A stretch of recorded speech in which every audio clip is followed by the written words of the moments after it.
사도신경으로 신앙을 고백하겠습니다. 전능하사 천지를 만드신 하나님 아버지를 내가 믿사오며 그 외아들 우리 주 예수 그리스도를 믿사오니 이는 성령으로 잉태하사 동정녀 마리아에게 나오시고 본디오 빌라도에게 고난을 받으사 십자가에 못 박혀 죽으시고 장사한 지 사흘 만에 죽은 자 가운데서 다시 살아나시며 하늘에 오르사 전능하신 하나님 우편에 앉아 계시다가 저리로서 산자와 죽은 자를 심판하러 오시리라. 성령을 믿사오며 거룩한 공예와 성도가 서로 교통하는 것과 죄를 사하여 주시는 것과 몸이 다시 사는 것과 영원히 사는 것을 믿사옵나이다. 아멘.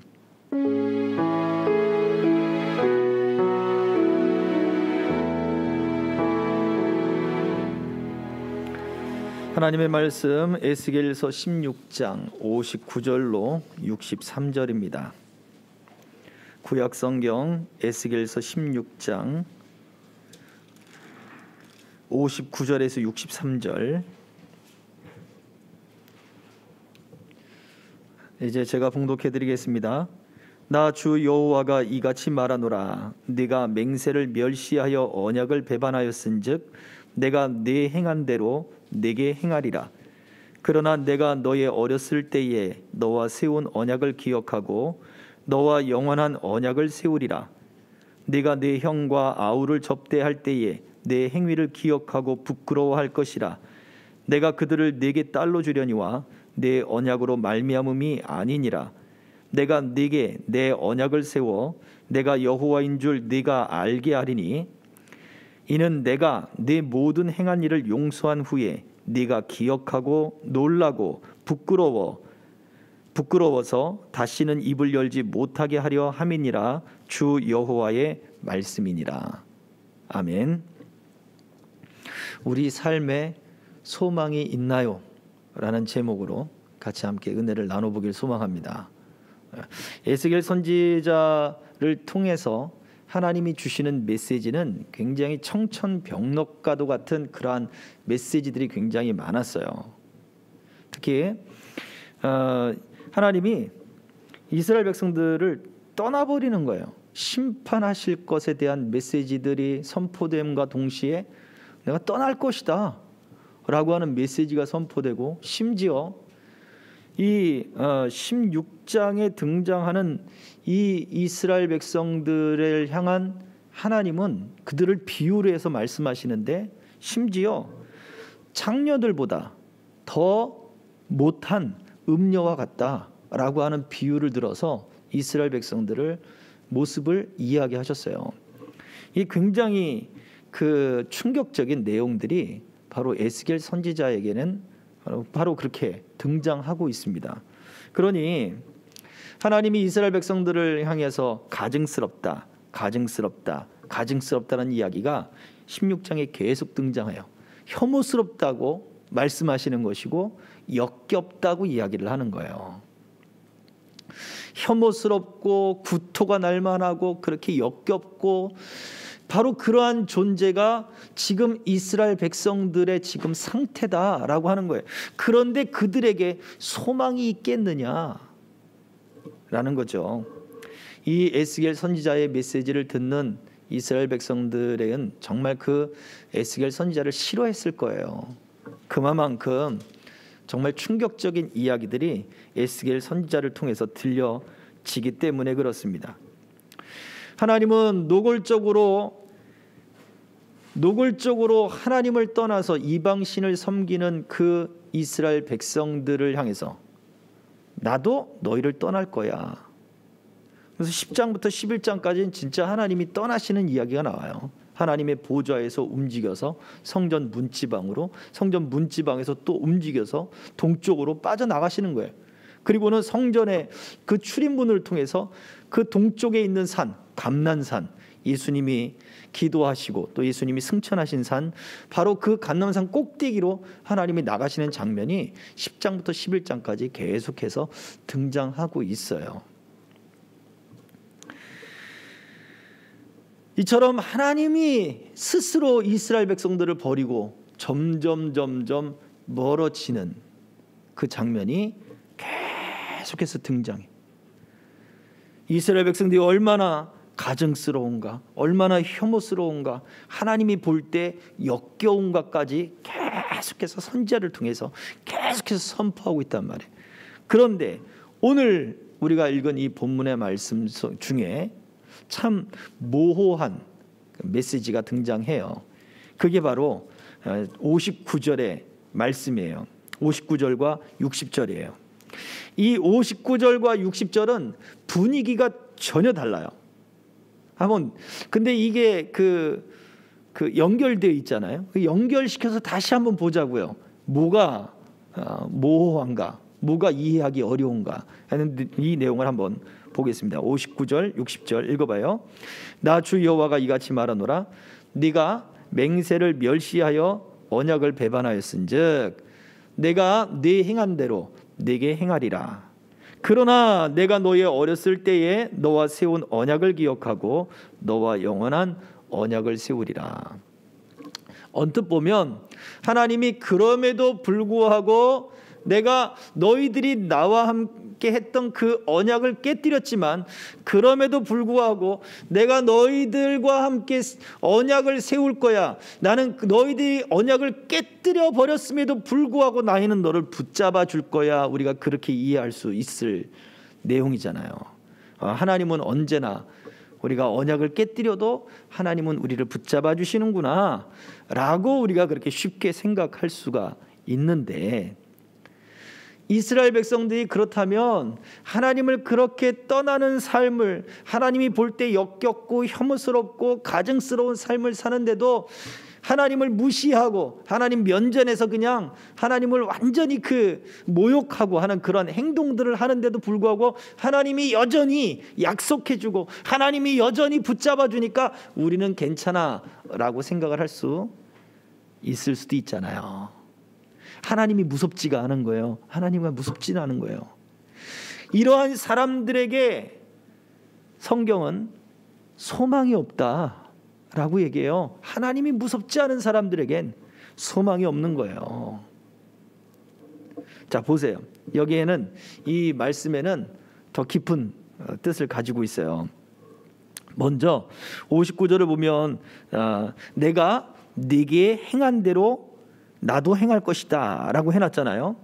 너는 네가 한 맹세를 하찮게 여겨서 그 언약을 깨뜨렸다. 그래서 나도 네가 언약을 깨뜨린 것처럼 너에게 똑같이 하겠다. 이게 59절의 말씀이에요. 하나님이 이스라엘 백성들과 맺은 언약은 무엇입니까? 땅을 주겠다는 거예요. 그리고 민족이 많아지게 하겠다는 거예요. 생육하고 번성하게 하는 그러한 창세기의 말씀과 동일하게, 그리고 아브라함에게 주셨던 그 약속처럼 거룩한 땅을 주겠다는 거예요. 그래서 거룩한 땅으로 갔어요. 자, 그러면 어떻게 해야 돼요? 그 땅에 살던 가나안 사람들이 하나님 보시기에 가증스럽고 혐오스럽고 역겨운 생활을 하고 있었단 말이에요. 그 가나안 사람들처럼 살지 말아라. 내가 준 땅은 거룩하다. 그 땅에서 거룩한 삶을 살아라. 가나안 사람들처럼 살지 말아라. 이게 하나님과 한 약속이었어요. 그런데 만약 여기에서 스스로 너희가 더럽혀지면 그 땅이 너희를 토해낼 것이다. 이게 약속이었단 말이에요. 자, 이스라엘 백성들이 어땠습니까? 가나안 사람들처럼 똑같이 살았어요. 가증스럽고 혐오스럽고 하나님이 볼 때 역겨운 삶을 살았어요. 그러면 어떻게 됐어요? 그 땅이 스스로, 이스라엘 백성들이 스스로 죄를 범했기 때문에, 스스로 역겨워졌기 때문에, 스스로 혐오스러워졌기 때문에 땅이 토해내는 게 약속이란 말이에요. 땅이 토해내는 게 약속이에요. 이스라엘 백성들이 하나님의 언약을 지키는 건 뭐예요? 그 말씀대로 거룩한 삶을 사는 거예요. 반대로 약속을 깨뜨리는 건 뭐예요? 거룩한 삶을 안 살면 되거든요. 그냥 약속을 안 지켜버리면 되는 거예요. 사상 사람들이 가나안 땅에 살던 사람들처럼 똑같이 그냥 그렇게 살아버리면 자연스럽게 뭐가 돼요? 약속이 깨져버리는 거예요. 이유가 뭘까요? 하나님이 주신 거룩한 땅에 들어갔는데 그 땅이 너무 살기 좋은 거거든요. 거기에서 하나님 없이도 풍요로운 것들을 느낄 수 있는 거예요. 하나님 없이도 되는구나. 오히려 하나님 없는 게 우리 삶에 편하겠구나 라는 생각이 들어와 버린 거예요. 그래서 왜 하나님을 배반했느냐, 왜 거룩한 삶을 버렸느냐 할 때 하나님이 싫은 거예요. 이젠 하나님이 준 거룩한 땅이 이제 감사도 사라져버리고 은혜도 사라져버리고 그냥 하나님이 싫어지기 시작한 거예요.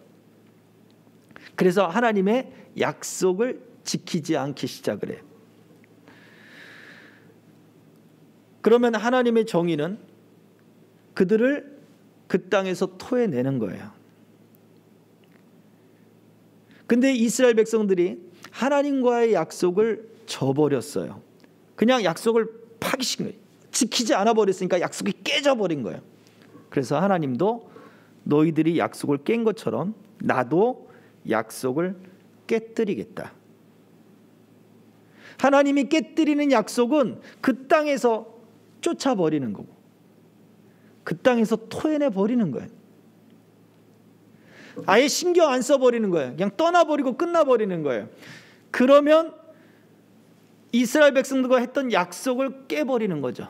하나님이 약속을 지킨다면 어떻게 되는 거예요? 약속을 지킨다면 그들이 범죄한 그대로 그 땅에서 쫓아내버리는 게 하나님의 약속이었단 말이에요. 그러면 하나님이 약속을 깨버렸으니까 그 땅에서 안 쫓겨나야죠. 그렇죠? 근데 성경의 역사를 우리가 알듯이 그들은 바벨론 땅으로 쫓겨남을 당하고 거기서 괴롭힘을 당하고 포로 생활을 하고 돌아오게 됩니다. 아니 그러면 하나님은 말만 하고 약속을 깨겠다고 말만 하고 왜 약속을 안 지키십니까? 라고 말을 할 수 있잖아요. 잘 생각해 보셔야 돼요. 오늘 밤이니까 이게 정신없이 들으시면 안 되는 거예요. 잘 생각해 보세요. 하나님이 약속을 깨겠다 그러면 토해내지 않았어야 되는 거예요. 그 땅에서 니들 마음대로 살아라 그러고 내버려 두셨어야 되는 거예요. 자, 60절을 볼게요. 60절 다시 한번 보세요. 그러나 내가 너의 어렸을 때에 너와 세운 언약을 기억하고 너와 영원한 언약을 세우리라. 그러나 라고 말해줘요. 여기는 하나님의 의지를 담고 있는 말이죠. 그런데 그러나 라고 하는 말보다 저 단어가 그래서 라고 하는 단어의 의미가 더 강합니다. 히브리어 원문에는 그래서 내가 너의 어렸을 때에 너와 세운 언약을 기억하고 그래서 너와 영원한 언약을 세울 것이다. 이게 무슨 뜻이냐? 그래? 너희들이 내가 싫어서 그 약속을 깨뜨렸단 말이지? 이방신과 함께 살겠다 이거지? 좋아. 그렇다면 나도 너희와 한 약속을 깨뜨리겠어. 그 약속이 뭐라 그랬어요? 땅에서 토해내 버리는 거예요. 근데 그 약속 다 깨뜨리겠어.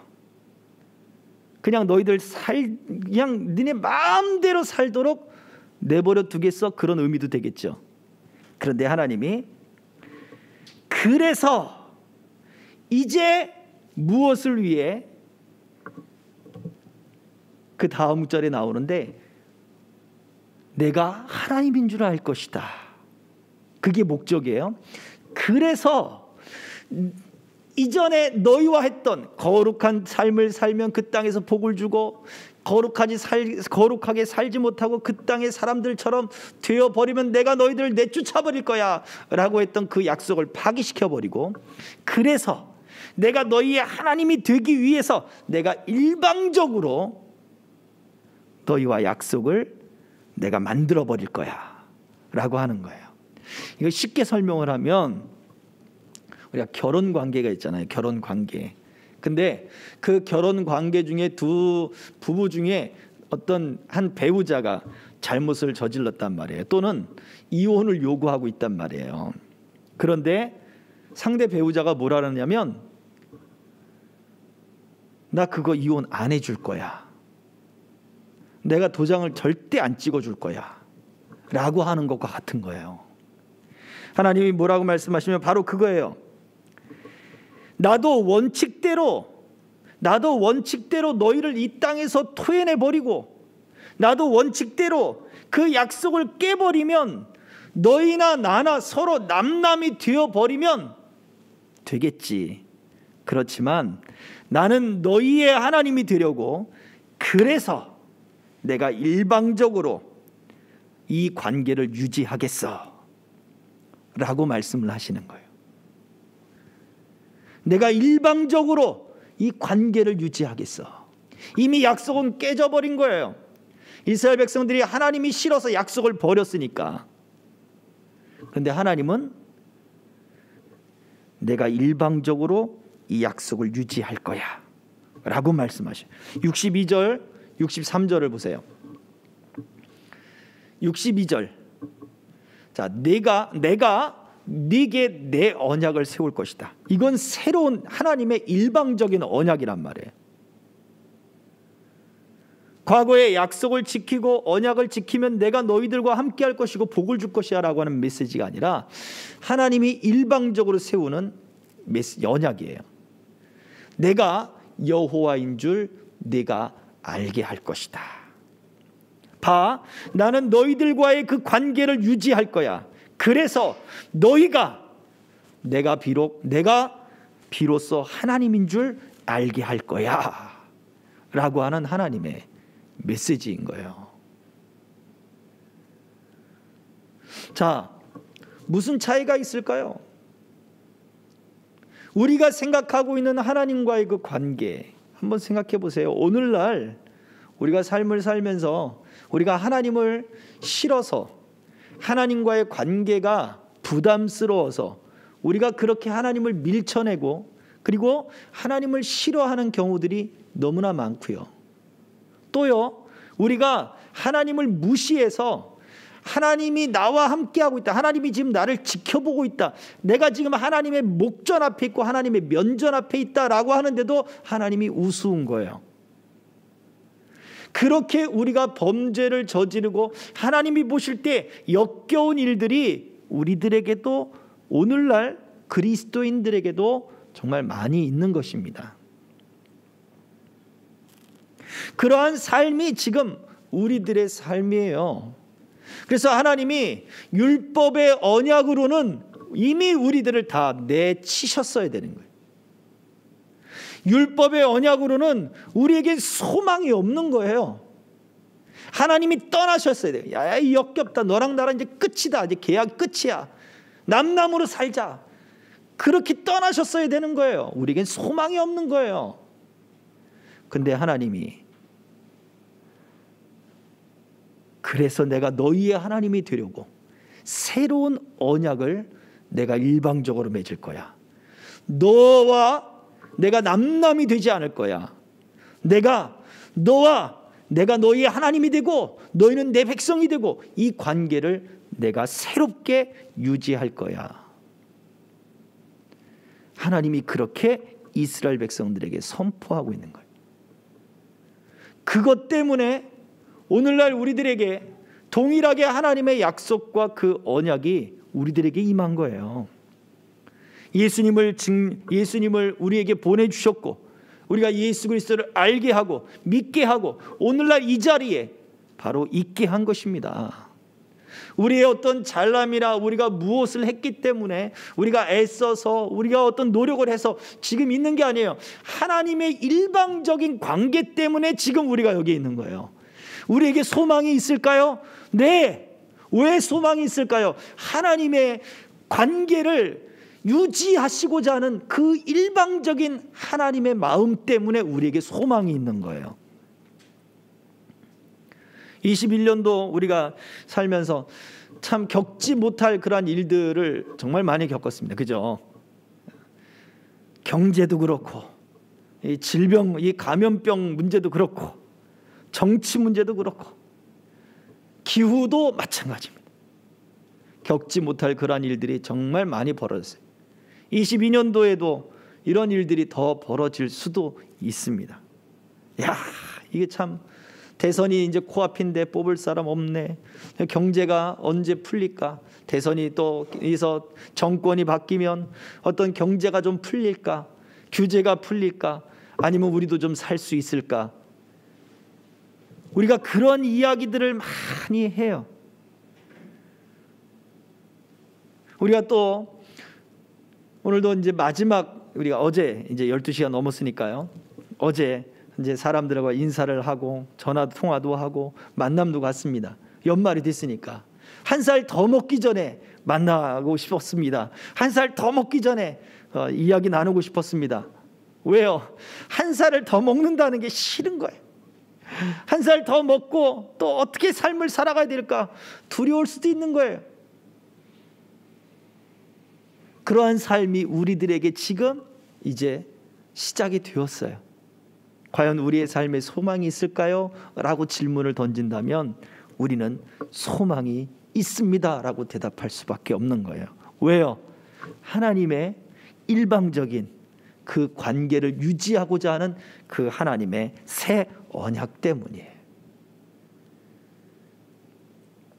우리가 이렇게 범죄를 했는데도 하나님이 뭐 징계하지도 않고 그냥 그렇게 하나님은 그 언약을 유지시켜 가니까 그게 하나님이니까 그 모습이 아니란 말이에요. 에스겔 선지자를 통해서 들려주는 하나님의 말씀은, 그래? 그럼 나도 너희들과 똑같이 언약을 파괴하겠어. 너희는 이제부터 똑같이 이제 그 옛날 언약은 끝이야. 그렇지만 나는 너희들을 놓아주지 않겠어. 나는 이 관계를 유지할 거야. 내가 새 언약을 세우겠어. 하나님이 그렇게 말씀하시는 거예요.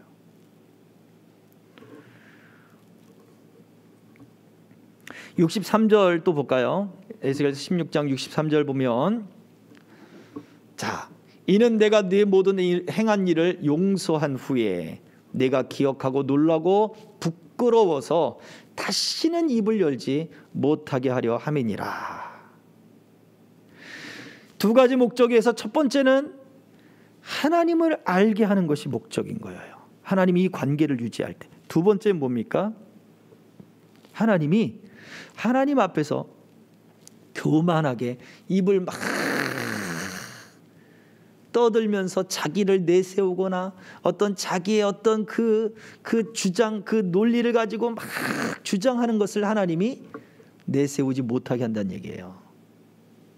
하나님 앞에 하나님, 이건 다 하나님의 은혜입니다 하고 겸손하게 만든다는 얘기입니다.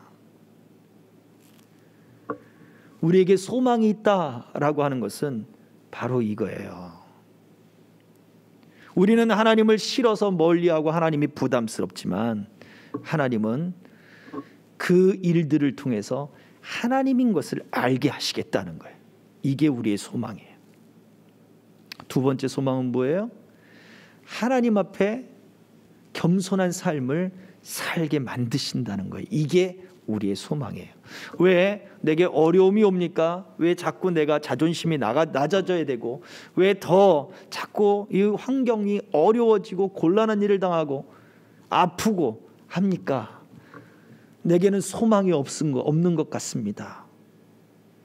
아니에요.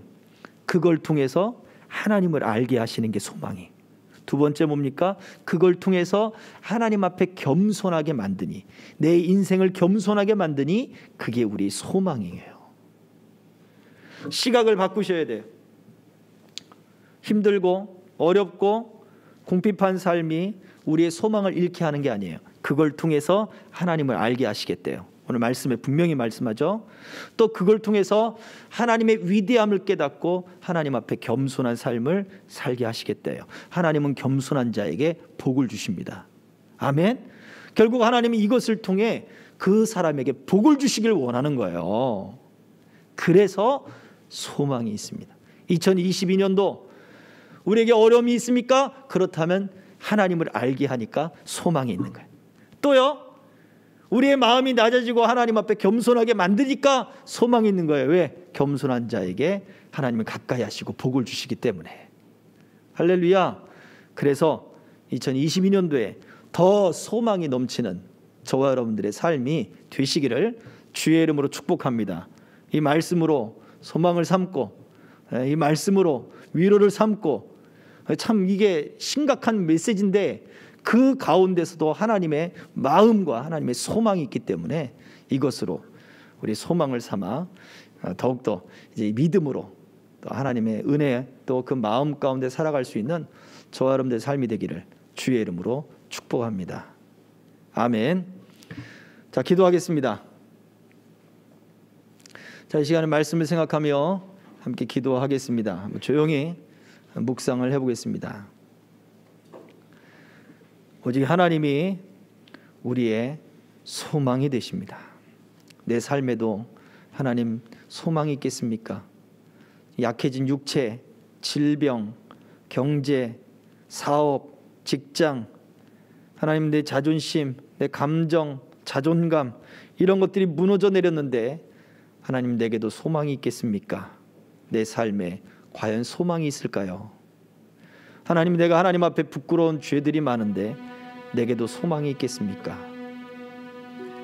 네, 하나님이 우리의 관계를 일방적으로 유지해서 하나님을 알게 하기 때문에 소망이 있습니다. 바로 그러한 어려움과 환난과 질병과 아픔을 통해서 우리 마음을 낮추셔서 하나님을 가까이 하게 하고 그리고 하나님 앞에 복을 받게 하니 소망이 있는 것입니다. 하나님, 내가 이 소망을 가지고 내가 믿음 있는 삶을 살게 하옵소서. 이 소망이, 이 믿음의 소망이 2022년도에 하나님 넘쳐나게 하옵소서. 이 시간 우리 같이 함께 기도하겠습니다. 할렐루야. 살아계신 아버지 하나님, 은혜와 사랑 감사합니다. 하나님, 우리 마음 가운데 또 우리 삶 가운데 우리가 견뎌내야 할 많은 질병들과 어려움들과 또 환난과 고난들이 있었습니다. 하나님, 이것 때문에 우리는 소망이 없다. 나는 소망이 없다. 내 인생은 끝났다. 내 인생은 절망과 그 아픔의 구렁, 그 수렁 속에 내가 빠졌다. 하나님, 그렇게 좌절하고 낙심했지만 오늘 말씀을 통해 하나님이 말씀하셨습니다. 우리 삶에 소망이 있음을 말씀하셨습니다. 하나님이 우리 관계를 통해 아버지 하나님, 하나님을 알게 하시는 소망이 있게 하셨습니다. 아버지 하나님, 하나님을 알게 하여 그 마음의 겸손함으로 하나님을 섬기게 하셨사옵니다. 하나님을 가까이 하고 또 하나님 앞에 복을 받게 하시고자 아버지 그 마음을 또 그 새로운 언약을 우리 가운데 세우시는 하나님인 줄 알게 하셨사오니 주여, 주여, 우리의 형편과 우리의 삶에 어떠한 고난과 환난과 아픔과 질병과 우리의 모든 마음들을 낮아지게 만드는 것들이 있다 할지라도 이것이 우리의 삶에 소망을 주는 것인 줄 믿고 주님, 그 믿음으로 승리하며 그 믿음으로 다시 일어설 수 있도록 우리를 붙잡아 주시옵소서. 예수님의 이름으로 기도하옵나이다. 아멘. 참 좋으신 아버지 하나님, 감사합니다. 2021년도 하나님 그 모든 시간 속에 하나님이 함께 하셨습니다. 그럼에도 불구하고 우리가 하나님을 싫어 멀리했고 하나님을 부담스러워 했었습니다. 하나님, 우리가 교만했고 우리가 자긍했고 하나님, 우리가 그렇게 잘난 것 같이 하나님 그러한 삶을 살아왔습니다. 그러나 이제 2022년도에 하나님, 우리가 모든 순간들과 모든 시간들을 통하여 하나님을 더 알게 하옵소서. 오직 하나님이 나의 하나님 되심을 알게 하여 주옵소서. 이것이 우리의 소망이 되고 믿음의 소망이 되고 하나님, 우리의 마음의 자랑이 될 수 있도록 역사하셔서 하나님 앞에 겸손한 삶으로 또 하나님을 더 가까이 하는 삶으로 또 하나님 그 믿음의 소망을 붙잡고 어떠한 형편이든지 아픔이든지 질병이든지 하나님 생활의 어려움이든지 그 속에서 소망을 갖고 일어나 아버지 하나님의 영광 돌릴 수 있는 삶을 살게 하여 주옵소서. 참 은혜와 참 믿음과 참 복의 삶을 살게 하여 주시옵소서. 감사를 드리며 예수 그리스도의 이름으로 기도하옵나이다. 아멘. 풀어 주시옵소서. 지금은 우리의 소망과 우리의 구주 되신 우리 주 예수 그리스도의 은혜와 그 예수 안에 하나님을 알게 하며 하나님과 더 가까이 가며 하나님께 복 주시기를 원하시는 하나님의 그 긍휼하신 사랑하심과 우리로 하여금 가르쳐 주시며 충만케 하시며 하나님 안으로 더욱더 우리를 이끄시는 성령님의 교통하심이 송구 영신 예배로 하나님께 영광 돌리며 올 한 해도 하나님 앞에 충성스러운 삶을 살아가기를 소망하는 남녀종들 머리머리 위에와 저들의 모든 생업과 가정 위에, 이 나라 이 민족 위에, 우리 생명길 교회와 모든 동행자들 위에, 우리 선교사님들 위에 이제로부터 영원토록 항상 함께 있을지어다. 아멘.